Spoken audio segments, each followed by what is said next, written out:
Hi, I'm Sam Stew, and welcome to Gold Nuggets.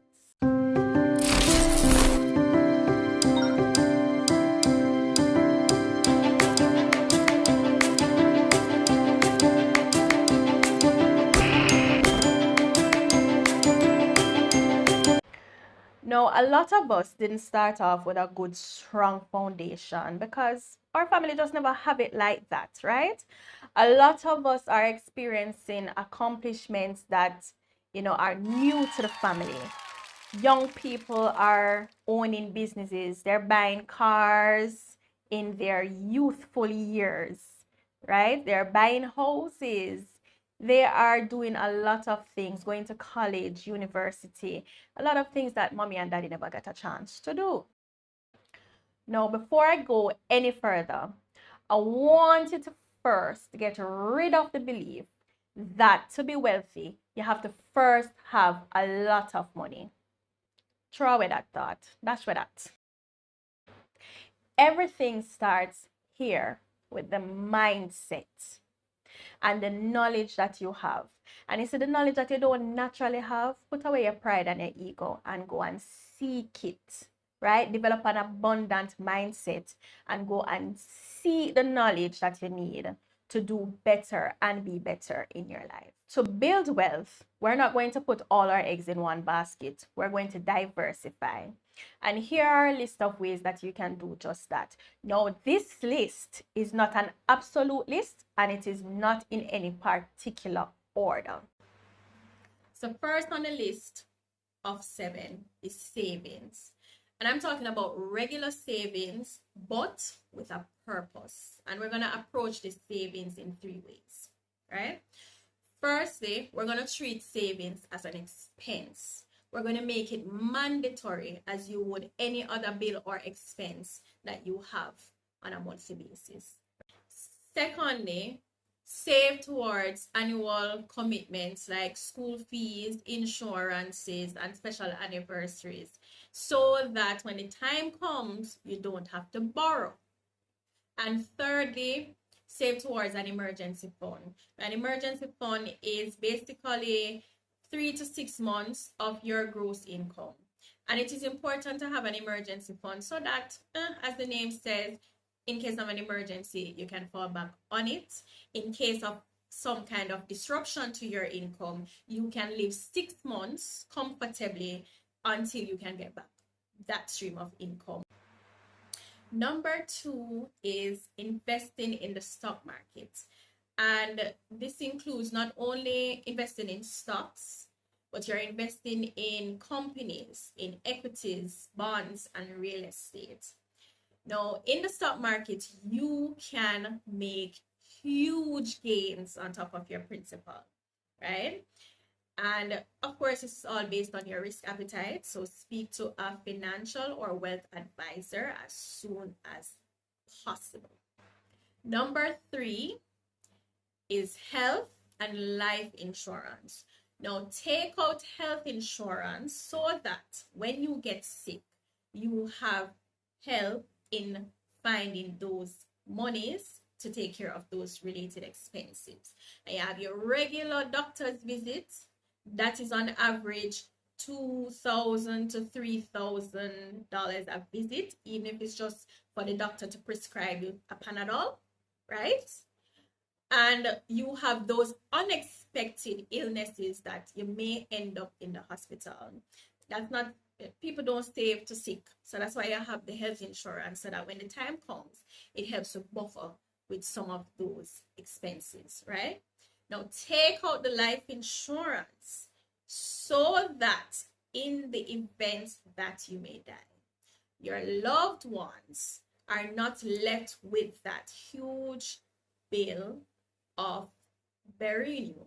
And I mean, you want to be buried in the most decent way possible. So, you're just saving towards that to ensure that those costs are taken care of and that your beneficiaries also can gain from the payment that comes from that. We kind of shy away of thinking about death, but death is something that is certain, and as such, put the measure in place. So put in the health insurance for while you're alive, put in the life insurance to take care of your bills and your loved ones after you pass on. Important to think about. When taking out life insurance as well, take out insurance that has a cash investment portion as well. So that's another way to diversify your saving. You won't immediately think of accessing that cash. So it will really be there as a backup emergency fund as well. So consider that when you're taking out your life insurance. Number 4 is pension. And you want to start saving as early as possible towards your pension. And if you fail to understand the importance of this, speak to the older members of your family or friends that reach retirement, right? You want to be able to maintain a similar lifestyle. You want to continue to live as comfortably as possible after you retire. And let me tell you, the little minimum payment that your company making and the little minimum that you're paying through NIS at the end of the day, if you check it out, it's not going to be much, right? And you don't want that shock and that disbelief to occur at the time when you retire. So you want to check it out now and start putting in your savings towards retirement. And then remember that when you save, especially through the voluntary portion of your pension, when you increase that contribution, that's tax-free savings. So even though your net pay is going to be a little less now, that's money that you're saving that is tax-free, and you're earning interest on top of it as well, right? So check it out and speak to a pension administrator as early as possible.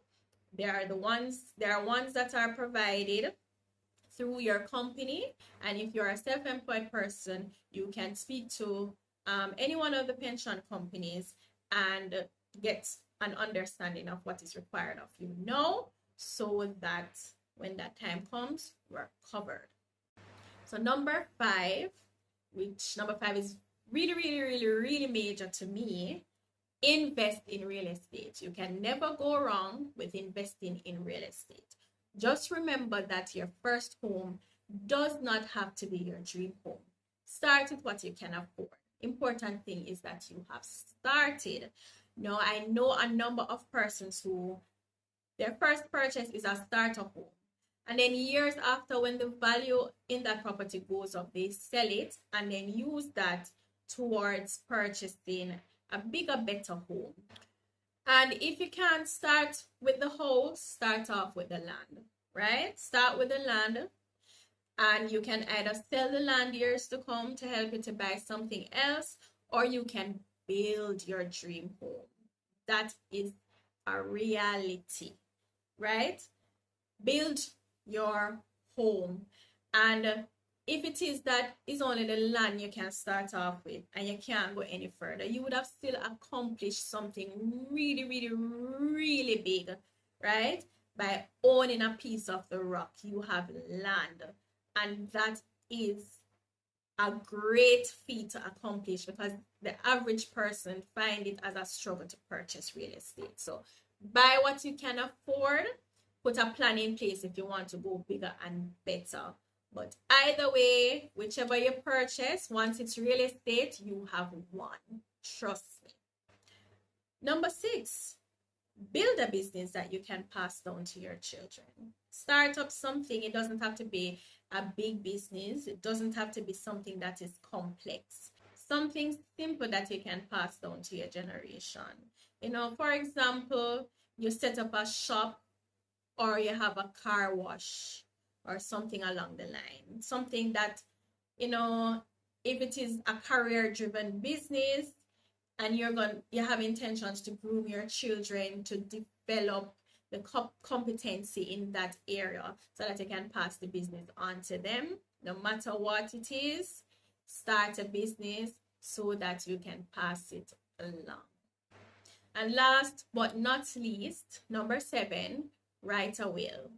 So you organize your affairs from early so that your beneficiaries are not confused about what is rightfully theirs, right? So just to recap, 7 ways that I have chosen to share with you on achieving generational wealth would include having regular savings, investing in the stock market, having health and life insurance, pension, invest in real estate, start a business that you can pass on, and make a will. Now, if you appreciate this message, please like, comment, share, and definitely subscribe. Thank you for watching.